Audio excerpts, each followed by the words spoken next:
Welcome back to ChessOpenings.com. In today's video, we'll take a look at a variation of the French defense known as the Rubenstein Variation. The Rubenstein Variation of the French defense begins with pawn to e4, pawn to e6, pawn to d4, pawn to d5, knight to c3 or knight to d2, and now the characteristic move of the French Rubenstein, pawn takes pawn on e4 with white's inevitable recapture, knight takes e4, the Rubenstein Variation. The Rubenstein Variation of the French defense differs from other variations of the French defense in that black is not using the signature plan of provoking white into moving the e-pawn forward to e5 and then coming out with the counter-strike c7 to c5.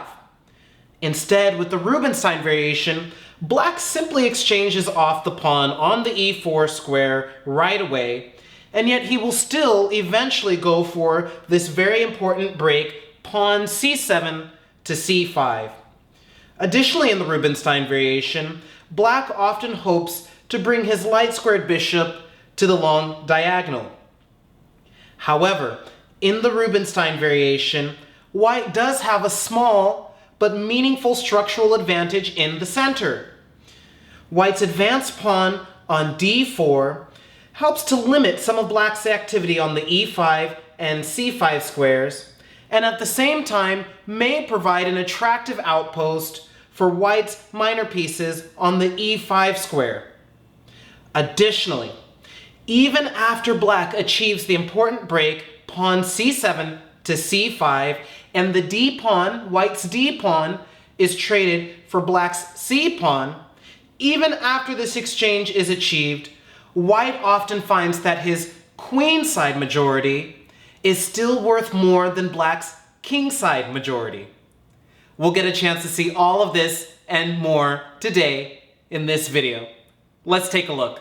The Rubenstein Variation of the French defense arises after the moves pawn to e4, pawn to e6, d4, d5, and now, after white's two most popular moves, knight c3 and knight d2, black continues pawn takes pawn on e4 and knight takes pawn on e4, reaching the Rubenstein Variation. In the Rubenstein Variation, black simply surrenders the d5 pawn, staking his hopes of achieving parity in the center on the c7 to c5 pawn break. Indeed, white's d4 pawn is much better situated than black's e6 pawn, as it does not block any of his minor pieces, and it controls two squares on the fifth rank, thereby restricting the movement of the c and e pawns, and denying black access of the c5 square for strategic operations, and potentially providing an important and attractive outpost for a knight on e5. In the French Rubenstein, black accepts this slight structural demerit and focuses on exchanging off the knight on e4 and then pursuing his plan of making the timely c7 to c5 pawn break. Black most often continues this plan with the preparatory move knight to d7, thereby preparing the move knight g to f6. Though black has sometimes tried the immediate knight to f6, he's often found that it's best to prepare this move, as after the simple reply, knight takes f6 check, queen takes f6, and knight to f3, while black's position may seem okay, actually, black's queen is a little bit misplaced on f6, and black will often have to lose some important time making sure that the queen is safe. For example, the most common moves in this position have been either h6, preventing the move bishop to g5, but also using an important tempo in the opening, or black has also played the move queen to d8, retreating the queen and certainly leaving white with an advantage in development. So instead, black normally prepares this move with the move knight to d7, preparing knight g to f6. White's most common reply is simply to continue his development with the move knight to f3, and now there follows knight g to f6. Now, while it's possible for white to play a couple different moves here, such as bishop to d3 or bishop to g5, white's hands down most popular move here is simply to capture knight takes f6 check, and black continues knight to f6, leading to the following quiet position. Now, in this position, the armies only differ in one important way. If you take a look at all the pieces, and mostly all of the pawns, with the exception of one pair, the position is perfectly symmetrical. The only difference between the two armies in this position is white's pawn on d4 and black's pawn on e6. In addition to this tiny difference, white also still has the right to move. White will attempt to make use of both of these tiny differences to turn this into a concrete advantage. While in the meantime, black will be aiming to achieve the break c7 to c5 and then to get on with his development.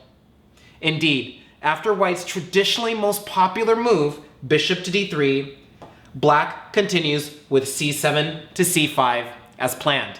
By chipping away at the d4 pawn in this way, black opens up a strong possibility of getting his bishop to the c5 square. Black also finds it quite easy to bring his light squared bishop to the b7 square in the long run. With active bishops and open lines for his pieces, black appears to be doing quite fine, but not so fast. Even after the exchange of the pawns on d4 and c5, for example with the straightforward pawn takes pawn on c5 and bishop takes c5, white has a subtle but serious structural trump in the position. It turns out that white has a 3 versus 2 pawn majority on the queen side, in exchange for black's 4 versus 3 pawn majority on the king side. In such positions, white can patiently work to exchange pieces and create a passed pawn on the queen side, especially in the endgame, when both sides are likely to have their kings positioned on the king side. Black, on the other hand, would be at a disadvantage in the endgame because the creation of a passed pawn on the king side is first of all more complicated to achieve, and even after it's achieved, white's king will be in close proximity and will be able to defend against any passed pawn appearing there. Black's king is less likely to be in the proximity of any passer white is able to create on the queen side. This very basic point gives white hopes of sustaining an initiative, and as we'll see, white is also able to make use of his temporary ease in development to inflict further structural damage on black in the main line. Let's see how this works. White has 3 common moves here. He may try pawn takes pawn on c5, bishop to e3, or castles kingside. Interestingly, the moves pawn takes pawn on c5 and castles kingside often transpose, leading to the exact same position. If white plays pawn takes pawn on c5 and bishop takes c5, we reach the following position. Whereas, if white castles kingside, black most often continues pawn takes pawn on d4, and now knight takes d4, taking advantage of the fact that black does not want to play queen takes d4, as the queen would be lost after the move bishop to b5 check with discovery attack on the queen. Therefore, the knight on d4 is immune to capture by the queen, but after the move bishop to c5, white has most often found that his best move here is simply to play knight to f3, leading to the exact same position we saw after the move order d takes c5, although white has used a different move order in this position. Now black castles, and white has a tiny advantage due to his structure 3-2 on the queen side and the ease of development which he currently has. So, for example, white has continued in the main line, queen to e2, pawn to b6, bishop to g5, bishop to b7, rook a to d1, threatening to play bishop takes h7 check, winning the queen. And now most often black has played queen to c7, and there is followed bishop takes f6, g takes f6, and bishop to e4. And white appears to have a slight initiative, as he's retained the 3 versus 2 on the queen side, and black's kingside pawn majority has been crippled. Now, while white does have a slight initiative in this position, and this position has turned out relatively well for white, black may have sufficient defensive resources in this position. For example, black seems to do best when he brings his rooks to the center, such as d8 and c8, and often plays bishop to e7, pawn to f5, and bishop to f6, rerouting the bishop to e7 and then to f6, and black appears to have roughly sufficient resources for defense, but white will always have a slightly more pleasant initiative in this position. You may be wondering why black doesn't avoid the crippled pawns by simply playing in this position the move queen to e7. However, this move does not quite solve black's problems, as white has the simple move knight to e5, preparing to play knight to g4, and this is a very annoying and difficult threat. Indeed, black has often either simply continued with rook to d8, allowing knight to g4 and then having the pawns being doubled anyway, or he has tried pawn to h6, bishop h4, pawn to g5, bishop to g3, and white still definitely has a slight advantage here, as even though black has managed to avoid double pawns, he has had to incur some damage to his king cover on the king side, and white still has a favorable position and favorable structural majority on the queen side.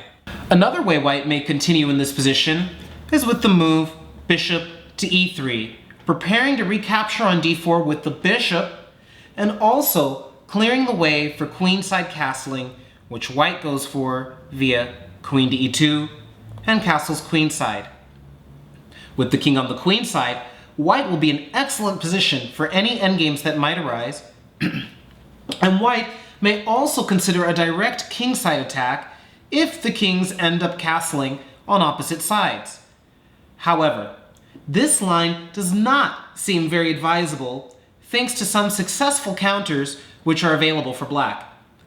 The key move is queen to c7, defending the c5 pawn, and now, after queen to e2, two moves have done well for black. One is to simply play pawn to a6, preparing to gain attacking chances immediately if white plays castles queenside, and now pawn to b5, a strong move here. In those games where play continued in this direction, black acquired fine play after pawn takes pawn on c5 and bishop takes c5, as his position develops nicely and the queenside pawns are well situated to contribute to attacking chances on the queen side.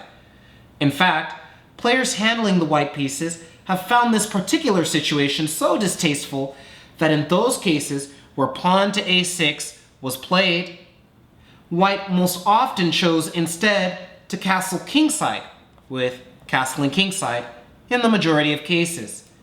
However, black still gains good chances of equality after the maneuver knight to d5, attacking the bishop on e3 and also threatening to play knight to f4, or simply playing the move bishop to d6, continuing development when white has committed his dark squared bishop to e3 rather than the more aggressive placement on g5 where it was able to inflict damage with bishop takes f6. And all in all, this idea of bishop to e3 does not seem quite as potent as those lines which are based on castling kingside and bringing the bishop to g5 where it can capture on f6. Also, rather than playing the move pawn to a6, black also has been doing well with the move bishop to e7, simply preparing to castle kingside, white castles queenside, black castles kingside. And now traditionally, white's idea here was to capture on c5 and perhaps trade off the dark squared bishops here and have a long-term advantage once again due to this 3 versus 2 and the good placement of white's king.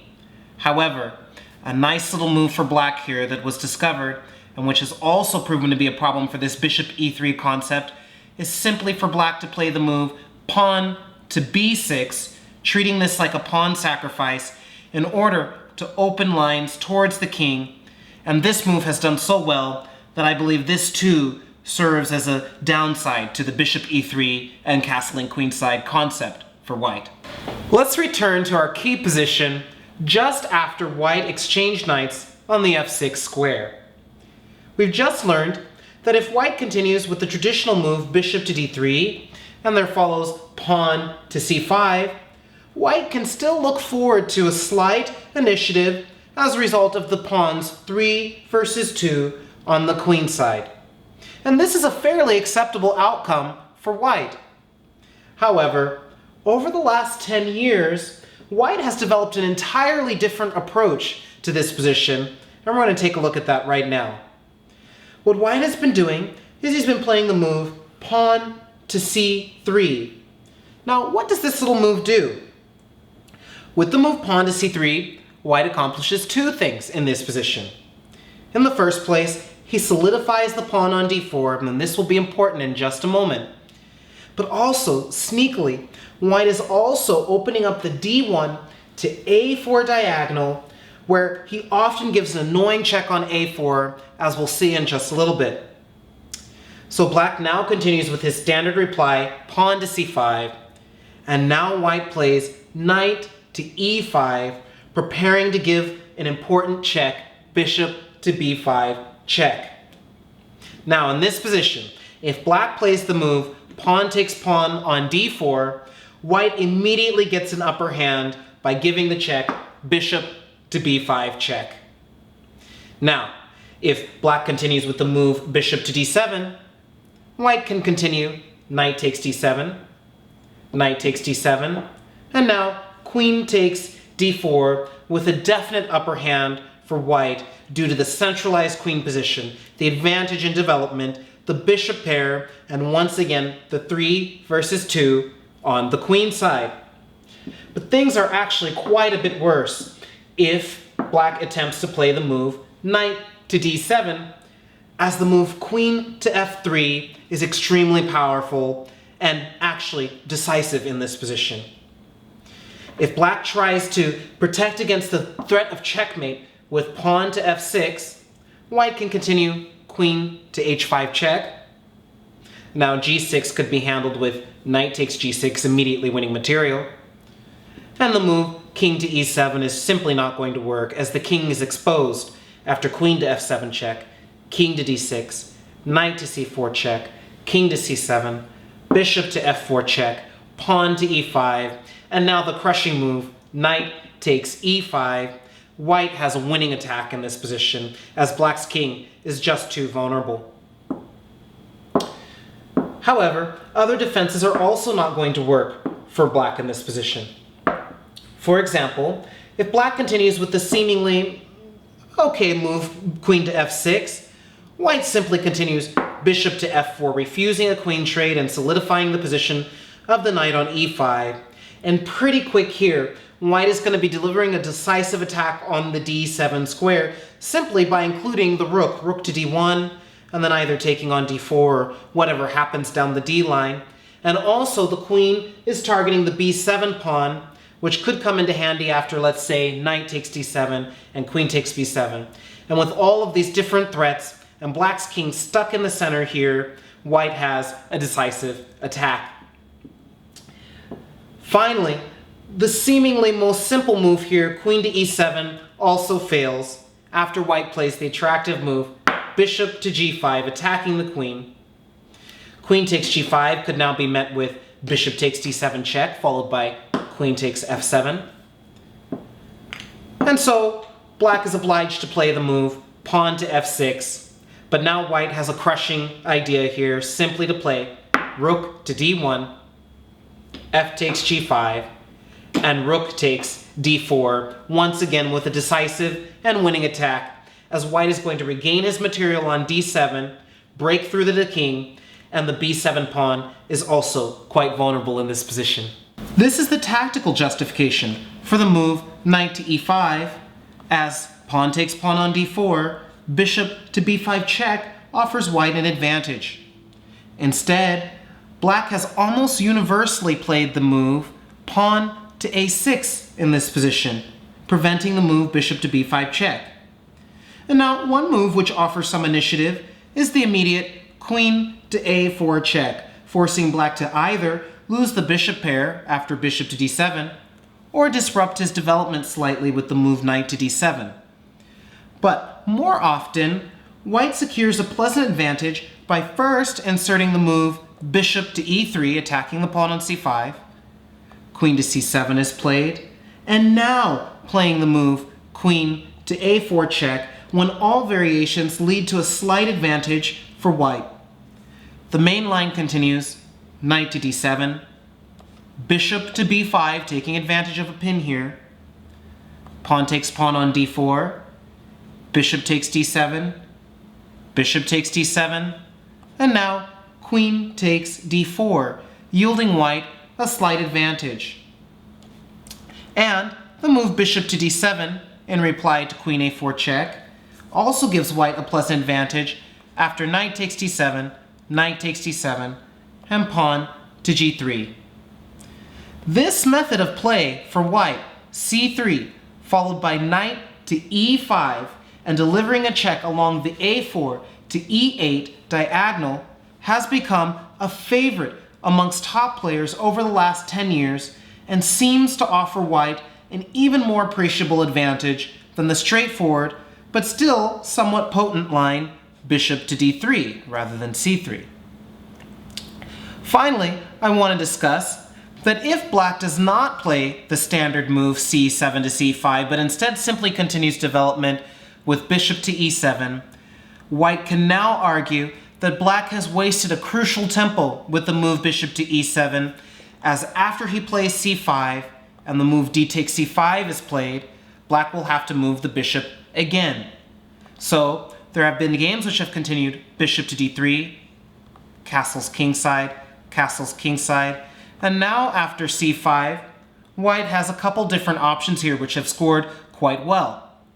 One idea is simply to play pawn takes pawn on c5, bishop takes on c5, and now notice white is a tempo ahead of the normal variations here and has achieved the move c2 to c3 for free. So now one idea here for white is actually to continue with the move queen to c2, utilizing the c2 square which was made available by c2 to c3, bringing the rook to d1, bishop to g5, and white is often achieving an advantage in this line. Another approach for white in this position is simply to retreat with bishop to c2, perhaps preparing to bring the queen to d3, and simply ignoring the tension of the pawns on d4 and c5 as the knight can recapture on d4. And each of these lines also turns out to offer white a significant small advantage. That's all for today. I hope you've enjoyed this look at the French Rubenstein variation. With the French Rubenstein, black replies to white's two most popular moves against the French defense, knight c3 and knight d2, by simply surrendering his pawn on d5 and then looking for the pawn break c7 to c5 and then rapidly continuing his development from there. As we've seen, when white continues in traditional fashion, white is able to get a slight but significant structural superiority in the form of a 3 versus 2 queenside pawn majority. Additionally, white has developed a modern approach based on an early pawn to c3 and knight to e5 move, and with this idea, he threatens to deliver a check along the a4 to e8 diagonal, and this line has ended up causing black even more headaches than the more traditional approach. I hope you've enjoyed this video, and we'll see you soon.